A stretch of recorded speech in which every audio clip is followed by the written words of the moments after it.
We are lining up some eyewitnesses that are calling into the local line about what they saw at the Capitol. Shots fired at Texas Capitol building. Texas State Police said one person in custody after gunshots were fired on the south steps of the Texas Capitol. Luckily, no injuries are reported. That sounds so staged, folks. More than half a dozen Texas Department of Public Safety cars descended on the Capitol Thursday afternoon as officers toting rifles surrounded the building. The officers were in the process of securing the Capitol's third floor. And it goes on, the building is in lockdown as the suspect is in custody. DPS spokeswoman Lisa Block said a witness said he heard at least 4 shots fired.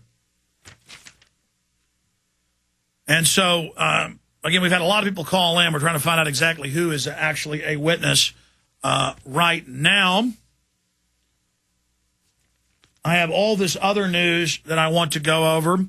No one called into the Genesis line, so those callers who we hung up on to open the phone lines, we are now going to open the phones back up for the folks that were already on hold to call back in. Please give them a chance, folks, then you can try to call in. 1-800-259-9231. Guys, you've got a photo of the person being arrested just a little while ago, and it looks like drug out of the Capitol. Looks like APD is helping the state police carry him. It's 5 officers helping carry him out. Can you blow that up so we can see the individual's face? Continue blowing it up. Continue blowing it up. I can't tell if it's a white male or a Hispanic male. Looks like it's a white male with a tan. I don't know, guys. That look like a white or Hispanic person to you? Give me your judgment. Looks like a white guy, doesn't it? But like a carpenter. He's got a deep, deep tan. White T-shirt, military-style haircut. My God.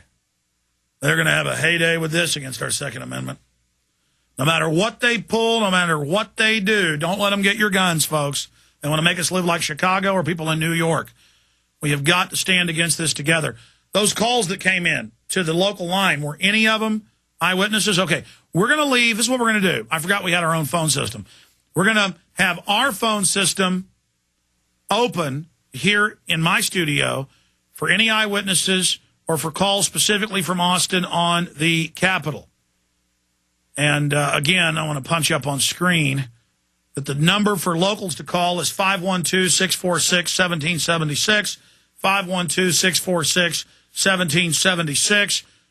If you want to talk about the Capitol situation, and for listeners generally across the country, this got me sidetracked. I wanted to go over a news blitz right now, but I'm just going to continue with your calls because in the next hour I'm going to get into more of the news we haven't covered yet. I mean, I've alluded to a lot of it, but I want to really drill into some of it. Let's go to calls right now. Rob in Hawaii, you're on the air. Thanks for taking my call. Thanks for calling. What's on your mind? Well, first I wanted to thank you for how you ended your show yesterday, like stressing a peaceful resistance. Because myself, I'm a former Marine, and I could tell you 13 years ago, my company commander was going around asking our platoon if we would raise weapons or disarm our own brothers, flat out. This was 13 years ago. Yeah, that's standard procedure. The military now trains to take on the American people. Go ahead. Oh, absolutely. So what I was going to say, like, people need to understand any sort of armed or violent revolutionary resistance just feeds right in. That's what they want. That way that justifies them to go overboard. So I really appreciate that you were stressing it yesterday. And if you could, I have 2 quick questions for you. Sure. One, have you ever considered running for political office? For about a week one time, I ran for Republican State House because nobody was running against the Democrat. But when I saw the rules and the campaign rules, and I just couldn't stomach going out and trying to raise the money. And I was talked into it, and my gut was I can do more outside the system than I can in the system educating people. Right. I understand that fully. Okay, my second question is, back on yesterday you were talking about 9/11 Truth.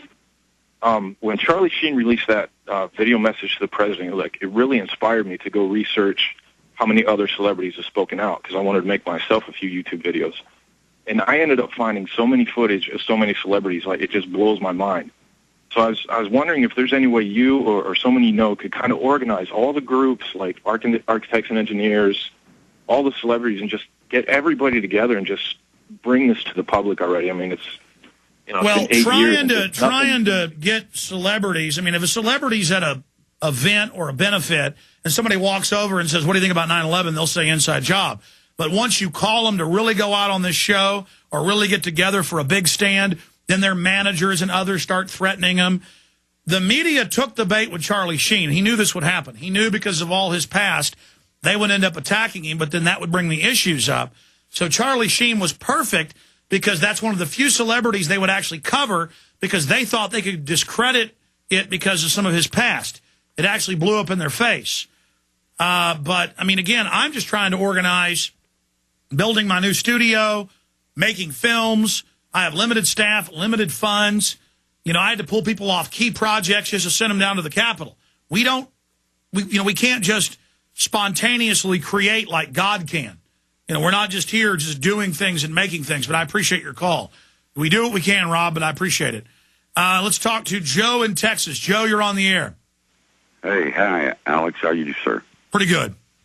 Alex, I was calling about, I was around Austin, just a kid, when they had the tower shootings there. My stepdad was with the Air Force, and I remember that distinctly, and it's just coincidental about the gun show. And then I also wanted to tell you can check on, if you check like, I think it was Wednesday night or Tuesday night of this week, our local news, San Antonio, had raided a guy's house. The guy had was in a uniform, military uniform, and he came out throwing like cocktails, Molotov cocktails kind of thing, and it was aired on KENS 5. And I know that this is, going after, it's just all tying in, Alex. And I was wanting to find out about I'm also the gunsmith that had talked to you once before, but I want to find out about the San Antonio, if they had canceled the San Antonio gun show at the Airport Convention Center. No, they don't have Art Aceveda, I guess. He hasn't spoken out against it, so I guess he's for it. They don't have a police chief that just says, I don't care if there's not a law. You know, we're going to tell the landlord not to do this and shut it down. They already ran off the old person that had been there for close to 20 years, Saxett. But as far as I know, Saxett and others are still having their shows in San Antonio. I actually looked that up in the last few days, but I appreciate your call, sir. Look, I don't remember the exact day I did it, but when Aaron Dykes gets back, I sent him down with a camera to the Capitol. It was the day he wrote the article. In fact, guys, pull it up. That's how I can find the date. I forget the exact headline. FBI informant plan to attack, firebomb Brave New Books, I think. Brave New Books, bookstore, sells my books and videos. One of my fans set it up. They have speakers all the time that speak there. And it's very successful. And this guy who was a federal informant, he was buddies, it was December 8th. He was buddies, print me the article then, thanks. He was buddies with the Palestinian that committed suicide by slitting his throat, gutting himself, tying his hands and feet, and throwing himself in the river. They said that was a suicide, APD. That gives you an idea of our police here now. And he was hanging out with him. He tried to get activists, according to their reports, and he now admits he was FBI, to firebomb Brave New Books. This is right at the time that there was the firebombing of the Capitol. I mean, of the governor's mansion by the Capitol. And it was on December 8th and December 9th, both those days. I said on air, so go to the archives, folks. I don't have the staff. Pull it for yourself. Put it on YouTube. We'll post it.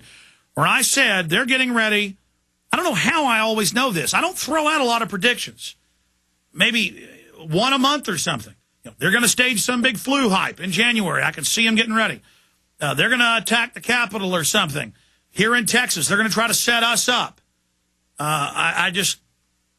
It's not even like I'm psychic. It's like I just can tell from their operations, and I study them as like a lay criminologist so much that I know what they're going to do. And I got a bad feeling. I got a really, really, really, really, really, really bad feeling. Here's the article.